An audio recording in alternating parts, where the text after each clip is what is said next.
Video that we got from 2012. Andy Cohen does his show on Bravo, Watch What Happens Live, which, by the way, is owned by NBC at Bravo.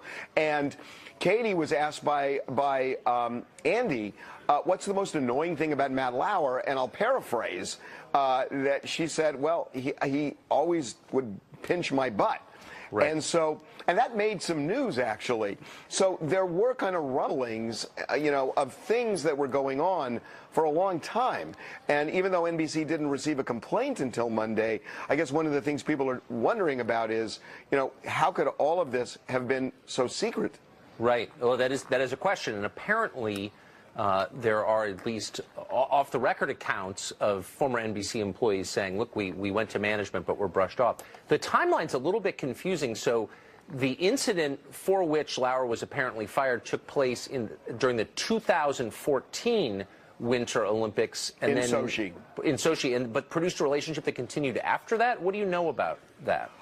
Well, there are reports now that there might have been photos that Matt Lauer sent to an intern. The New York Post wrote about this late this afternoon, just a few minutes ago, actually, that may have sent these pictures to this intern who still works at NBC. So, I don't know the specifics, but, it does, everything we're hearing is that the complaint emanates from Sochi. You should also know that Noah Oppenheim, who is the current NBC News president, yes, had meetings separately today with the various shows on NBC News, Dateline, Meet the Press, Nightly News, and he didn't get into the specifics of why they fired Matt, nor did he talk about who's going to replace Matt. But he did say, at a point he said, look, we could do a better job, in terms of encouraging women, and said that these avenues are open now and they have different ways that people can make these complaints. But there's a lot of tumult going on over at NBC right now. So just to be clear, Noah Oppenheim, the news chief, as you just said, is one of the people who squelched the Dylan Farrow piece on Harvey Weinstein. Is it his contention or NBC's contention that none of those executives had any idea that any of this was going on ever until 2 days ago?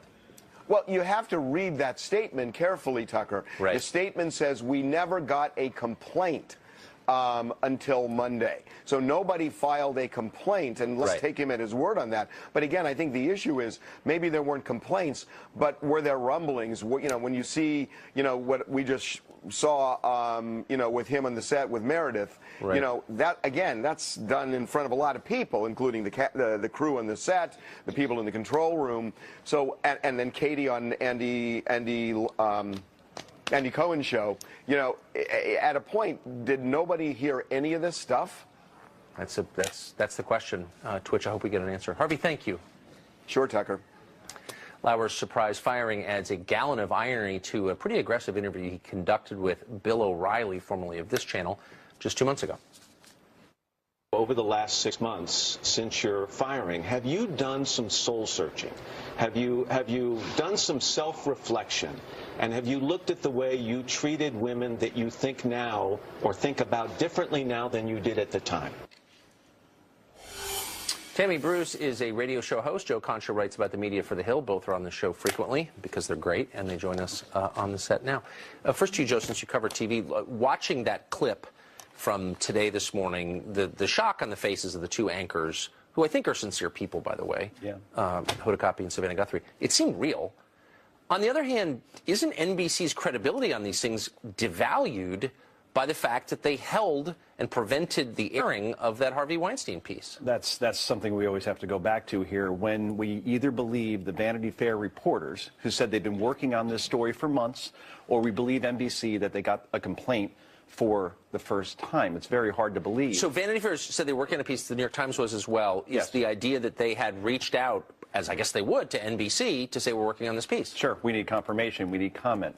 We're hearing this. We're hearing that. I had heard on Monday in earnest of this story that there was an investigation going on. I was trying to dig into it, and then suddenly this thing broke. And clearly the Times and Vanity Fair had the goods, because you see these stories now. So, yeah, you have to go back to Ronan Farrow's piece in October. That was squelched. He had the goods. He had audio tape of an NYPD sting operation and witness testimony from women that wanted to come forward.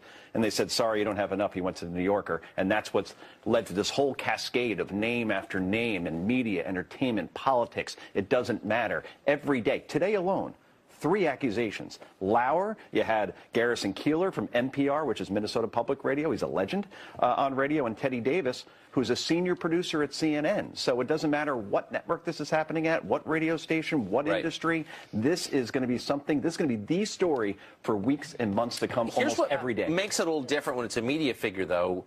Media outlets, by definition, need to have some level of transparency because you need to trust them in a way you don't need to trust the people who make, I don't know, wheat thins. You kind of have to believe they're not lying to you. Sure. But do we believe that they're not lying to us? Obviously not. And this is obviously something that the president has been able to bring up very clearly. This notion of whether or not people are telling you the truth. Because they happen to be on TV, is that enough for you to be able to believe them? And now, of course, that's breaking. What I can tell you also about the Today Show, and I feel sorry for Savannah Guthrie, but the senior producer of that program was fired earlier this month for inappropriate behavior with women. Senior booker. Well, yeah, they say here from Fox is that the closest producer, Matt Zimmerman, the senior vice president, Matt Zimmerman, was fired earlier this month. So we know that this maybe, again, is systemic, not just Mr. Lauer. But you also have to note that when you're looking at the nature of this kind of systemic dynamic, it is going to be a number of people. And this is where Andy Lack comes in. Very close personal friend with Matt Lauer. The questions about why he was protecting him so much, how far they thought it should go, and that Variety was doing also a report for weeks. And so this was not necessarily a quick reaction or one that, you know, oh my gosh, we're horrified. This was coming down the pike, and maybe they saw that with Mr. Zimmerman, taking it that way, and wondering if no one else at the Today Show, if Ms. Guthrie was not informed about the nature of what was happening. But more will clearly come out, and it's going to be difficult for that network, and I think for Mr. Lack as well. And interesting, by the way, Juanita Broderick just tweeted not too long ago, and I'm quoting, Andy Lack just fired Matt Lauer today. Why is Andy Lack still at NBC? His actions delaying my interview until after impeachment hearing of Bill Clinton is disgraceful. Remember, that was 1999. Remember very well. Those were rape allegations against a sitting president, and that story got spiked. So that's what Juanita Broderick So if anyone is going to know, it's going to be leadership, especially when there's a strong personal relationship between the individuals, and that kind of approach is going to infect the environment. A number of people have with listening to my radio show note, you know, does this mean if you're creative, you're going to be a predator? What are we going to do? Is there going to be no one good to host shows or to make movies? The fact is, this is like the mafia. A very few people who are awful have decided to close themselves off, like they've done with conservative individuals as well, making it a real controlled environment for themselves only. There's lots of talent out there, people who perhaps have not made it to the top because those men decided they were too much of a threat and wouldn't put up with this. So this is not a statement about every creative man or every person who's involved in film or television or news. It's about what we've allowed and what they've controlled for a period of time. Well, sure, it's about powerful people misusing their power. Yeah. But I guess I want to get back to the management part of it, partly because there's a lot we don't know. But my question is, why don't we know it? I mean, why wouldn't someone in Andy Lack's position, or Noah Oppenheim's, sit down with a reporter, maybe even from NBC, but answer some pretty straightforward questions? I don't understand what would be the excuse not to do that. Tucker, we asked that question after the Harvey Weinstein story got spiked, and we haven't heard anything from Oppenheim or Lack. I would think at this point, they have to come forward. Internal memos aren't enough. They have to speak to the press. When you're a press organization, you have to be transparent in these situations. And by the way, I want to compliment Melissa Francis, if I can, because in April of 2017, here's what she said, and boy, was this prophetic. As I watch other networks where I know there are predators throwing stones at us, I kind of sit there and wait for their time to come. Remember, she worked at NBC also, at least CNBC. Because those other managers at other networks know who they are, and the talent and people working there know too, the more people who hear from other people's stories and feel empowered to say something, the better. And well, I spent 4 years there, and I had that thought virtually every day as I watched people who probably shouldn't be throwing stones, cast them. I can't control myself. How would you feel if you're Billy Bush tonight, who was fired from NBC for the crime of standing next to Donald Trump when he said something vulgar? Yeah, this is why I think there's a lot of people who are actually genuinely surprised, even like Al Franken, of course, in Congress. When you see an environment or you know the environment is what you've been doing or people are worse than you, and you're the one who becomes the fall guy. Right. And Al Franken's thinking, I didn't think I was doing anything wrong because it's the standard of what they were doing. That is... And so suddenly, if the rules change, I think it could be quite difficult for someone like Billy and others who get fired. Yeah, he didn't do anything wrong. Isn't it amazing, though, that in media, those who've been accused have lost their jobs. In politics, those who've been accused are still in there. That's well, exactly we're working right. on that. Tammy Jo, thank you. Thank you. President Trump looked like he was back on the campaign trail today in the state of Missouri. We'll show you highlights from his speech and tell you what he said next. Tucker Carlson.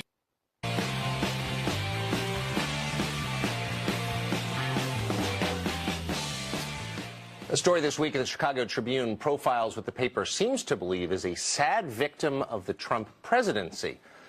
It's a place called the Clover Hill Bakery. The paper says it is scrambling to replace 800 workers who were caught up in an immigration crackdown. It's about a third of the workforce. The effect, disastrous, the paper says. It could slow production, raise consumer prices. Why is that? Because so many of the illegal workers the bakery hired, quote, faces challenges in retaining staff and pressure to raise wages. Can you believe that? Raising wages? That's Bolshevism, according to the paper. The bakery's corporate board claims that, quote, it was not aware of the extent of the risk that existed to the business from hiring literally hundreds of illegal workers. You already know that claim is bogus. They knew what they were doing, and so did countless other politicians and business owners. If Americans won't accept bottom-of-the-barrel wages, they can replace them with illegal workers who will. That's the scam. Weird that the media is defending it. President Trump was in Missouri today and delivered a speech that sounded almost exactly like his campaign speeches more than a year ago. Fox chief national correspondent Ed Henry was there. He's got more on the president's speech. Hey, Ed. Tucker, good to see you. You could call it a Trump tour de force. You can see, as you suggest, that he sort of feeds off the energy of the crowd when he gets back on the road. And it's interesting because this was supposed to be a speech on tax cuts. But instead, he careened from talking about Little Rocket Man in North Korea to the war on Christmas. But at the end of the day, it might have actually worked because the president got some good news tonight that his tax cuts are moving forward in the Senate after this pitch. I told you that we would be saying Merry Christmas again, right? But we've got to start focusing on our country. That's why I'm saying America first. Make America great again. You've never heard that expression. All those hats, all those beards, they've never heard that expression before. Ah, that was a good expression, and it's a true expression. It's already happening and long ahead of schedule. These massive tax cuts will be rocket fuel. Little Rocket Man, rocket fuel for the American economy. He is a sick puppy. We're going to have very strong borders. Please remember that, okay? Please remember. We're going to have the wall. Don't worry about it. We're going to have the wall. We don't forget that wall. A lot of people say, now that he got elected, is he going to build the wall? The answer is absolutely. More so. I think more so. It's not easy dealing with the Democrats. They want to have people pour into our country, illegals. They don't care where the hell they come from. They want to have them pour into our country. They want to raise your taxes. They don't want to take care of your military. And all they're good at, frankly, is obstructing. And instead, we must start totally winning and winning and winning again. Remember when I used to say, we're going to win so much, we're going to win that the people of Missouri are going to go to your governor and they're going to say, Governor, please go see the president. We can't stand winning so much. Remember, I used to say that, right? I used to say it, and that's what's happening. In fact, the president's critics have been poking him on the fact that he made that boast in the campaign, that people will get tired of all the winning. And in fact, it's been a lean year for Republicans in terms of major legislative victories, even though they run the House, the Senate, and the White House. But as I noted at the top, Tucker, tonight, big news for the president after that pitch. They had a debate in the Senate. You're going to have to try to follow this. A debate on a motion to proceed to the debate, Tucker. Yes. And they won. And in Washington speak, when you win the debate, to get to the debate, you're getting somewhere. And so they're going to get to the underlying tax cut bill, and it's looking, they're not there yet, but it's looking like the president has the votes to get it passed, Tucker. Really? Well, that's news. Thanks, Ed. Good to see you. Well, north of the border, the name of inclusiveness, Canadian teachers are being forced to learn LGBTTTIQQAAPP awareness. Bet you don't know what that is. We'll tell you next.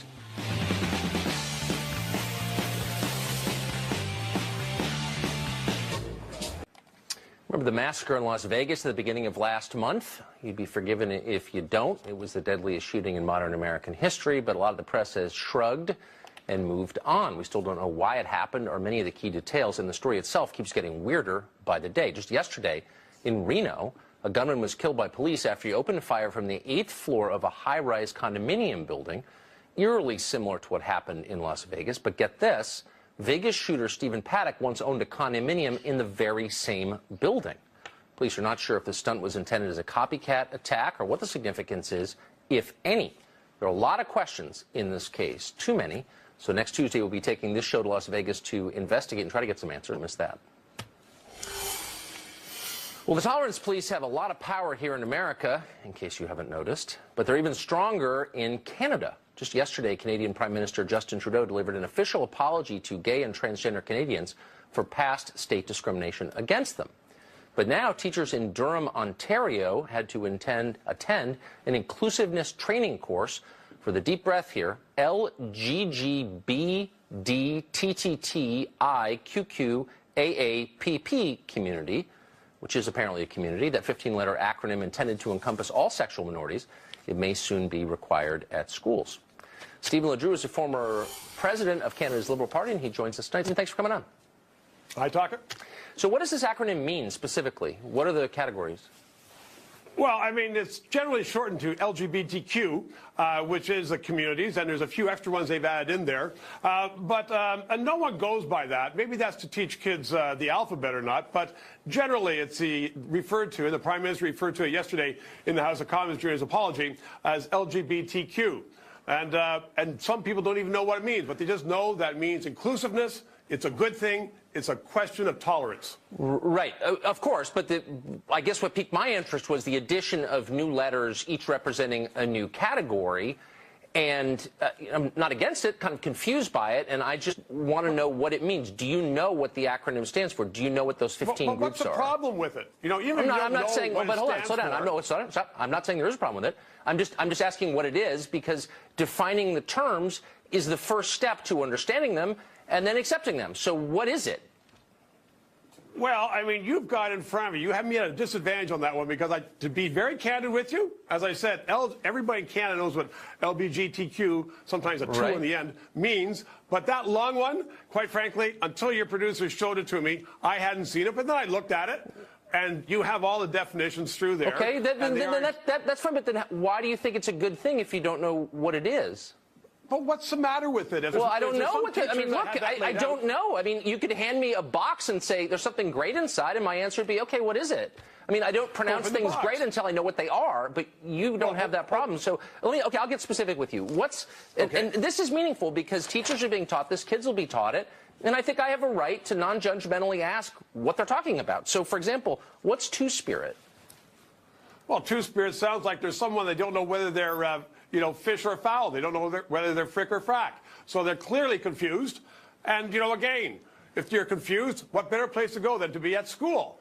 So, I mean, all those categories, I'll bet you, Tucker, all those categories that are in that long litany that you laid out there, I'll bet you that no one, well, maybe 5 people in all of Canada, could lay out what exactly those are. But if someone feels that they are a better person, that they are more included in society, that there's someone else in society, some teachers, who understand them or who want to understand them. You know, that's what Canada's about. No, but hold on, wait, no, I'm sorry.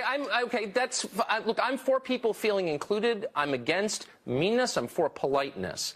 But I also believe in the right to ask simple questions and get direct answers. So if you're teaching kids about a group, I think it's fair to define what it is. I mean, you don't know, but you're willing to say, well, it's great, and I'm baffled by that because maybe it's not great. Maybe we should find out what it is before we say that, no?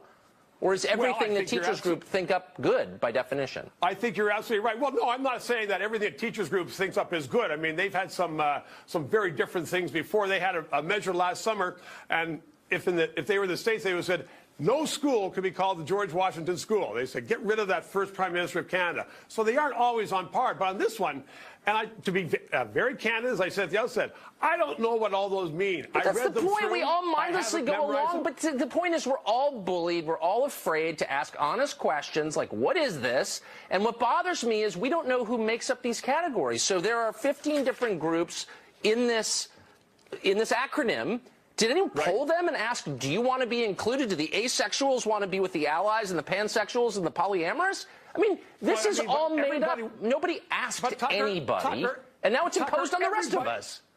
Everybody wants to be included. That's what this whole thing is about. It's society, you want to be included. That's a social contract. So, you know, no one, I'm sure, went out and polled people, and they said out of the 1,000 people, if you are that fifth category in that long line of that long litany of names that you have, right, no one's going to be polled on this thing. But it sounds to me that you're taking an issue with some teachers saying, let's try to bring it together. You already said you're totally missing it. I'm for bringing people together. I think there's something inherently divisive about making up a, quote, community without asking anybody in the community if they constitute a community. And by the way, why would question, I mean, did anyone even ask? Like, who made this up? Who's making these rules? We have to abide by them, so it seems fair to ask. Like, where did this come from? Well, it's not a rule, Tucker. That was what you're reading is something that was created by teachers. They said, let's bring all the groups in.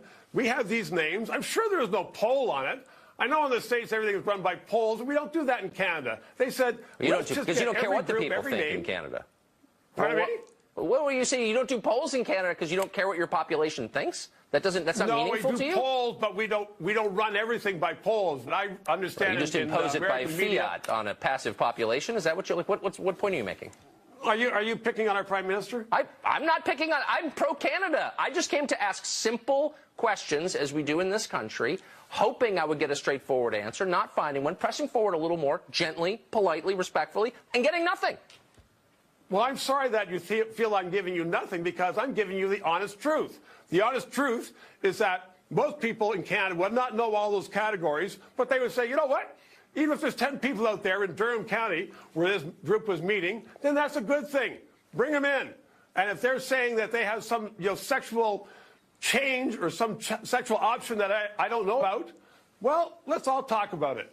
And that's what that thing was for the meeting. It was for an invitation for everybody to come in. So what if somebody said, okay, here's what we're doing. I guess what bothers me, I mean, look, this is taking place in Canada, so it doesn't affect me or most of our viewers directly, but I just sort of wonder, because free speech is not guaranteed, as you know, in your country, and people are in prison for saying unpopular things there. I wonder what would happen to someone. Think so. Well, you're wrong. They are. But I wonder what would happen. What would happen to somebody who said, you know, I'm not interested in playing along with this. I don't know what it is. You don't know what it is.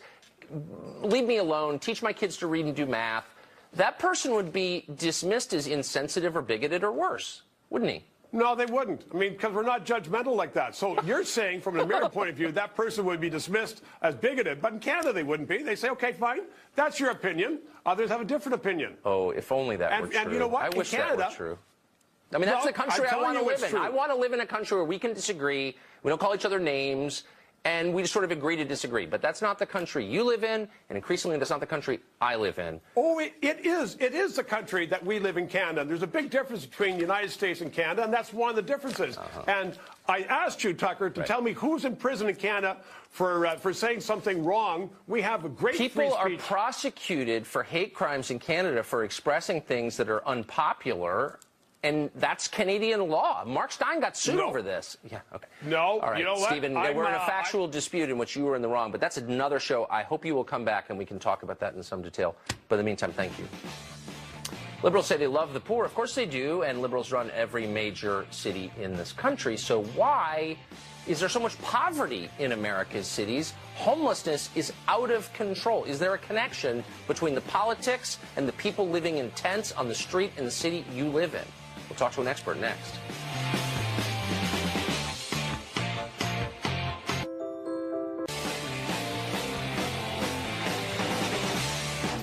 Superficially, America's major cities are richer than ever. More and more luxury apartments going up, many of them selling to foreigners. Many trendy restaurants, artisanal shops. Hip professionals love big cities.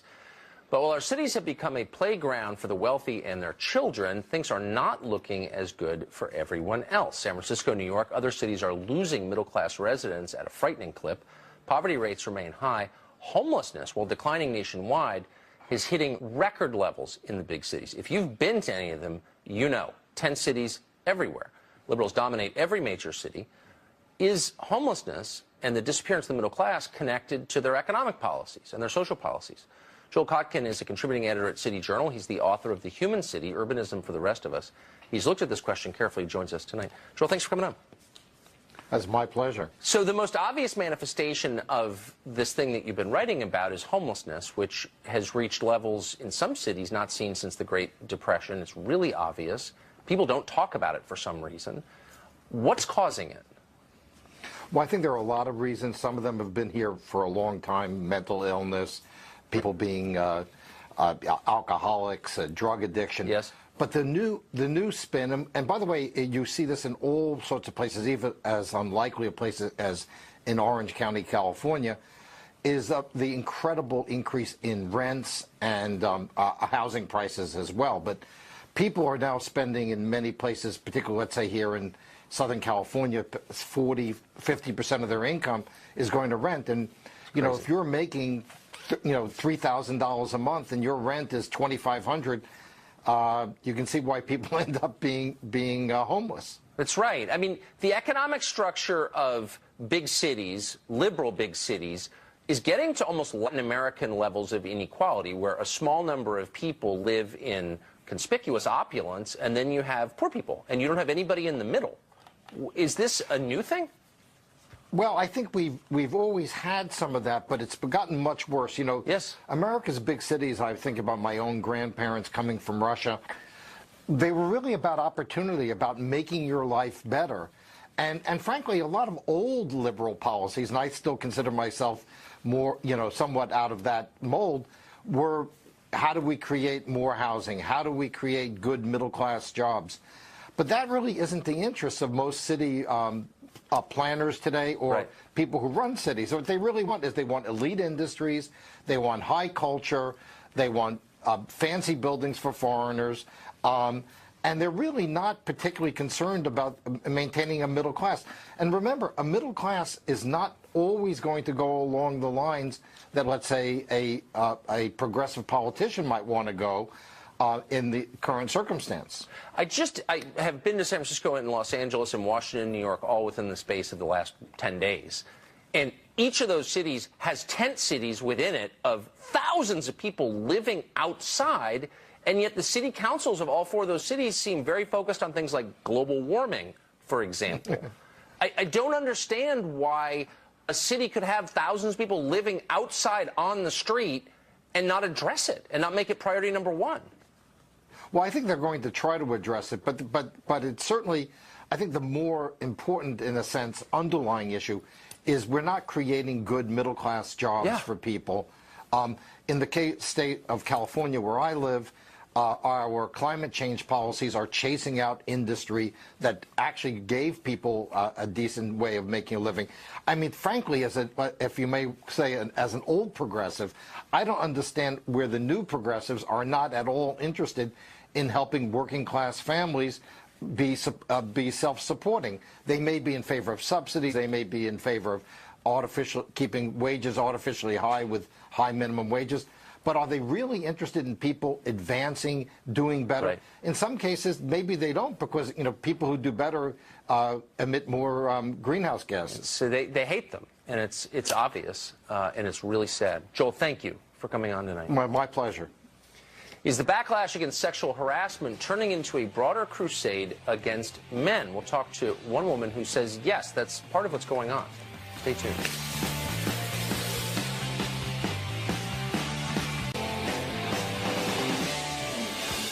In the past 6 weeks or so, sexual harassment charges have taken down Harvey Weinstein, Kevin Spacey, now Matt Lauer. All of it feels a bit like a cultural watershed, especially as millions of women have joined in by posting or tweeting the hashtag #MeToo. Sexual harassment seems everywhere. It is a problem. Is it just that we're recognizing it for the first time, or is something else going on? Could there be something of a moral panic underway?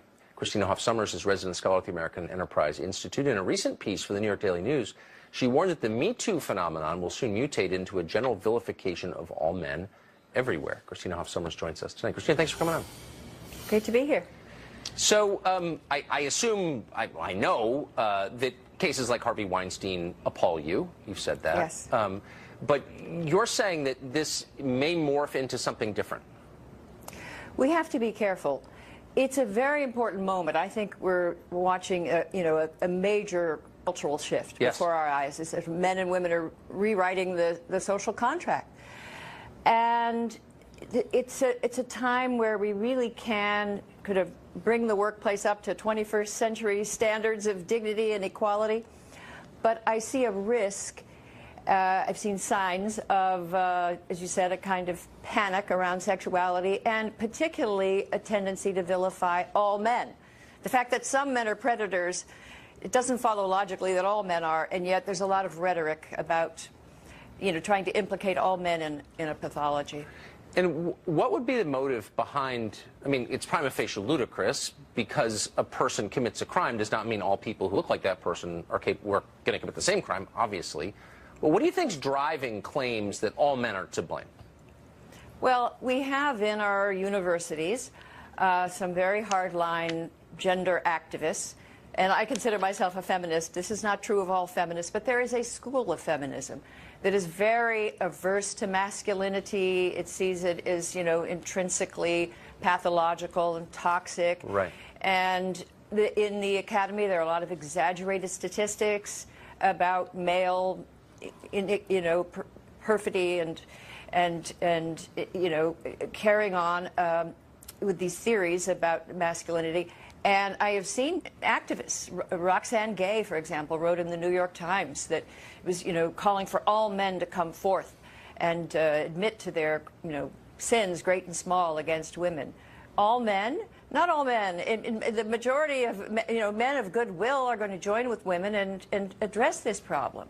So I just draw the line at this male bashing and carrying on. There was a professor on NPR that thought the only solution to the harassment problem was to radically transform the way we raise boys. And she had these very extravagant theories about changing how, resource socializing little boys. Again, this is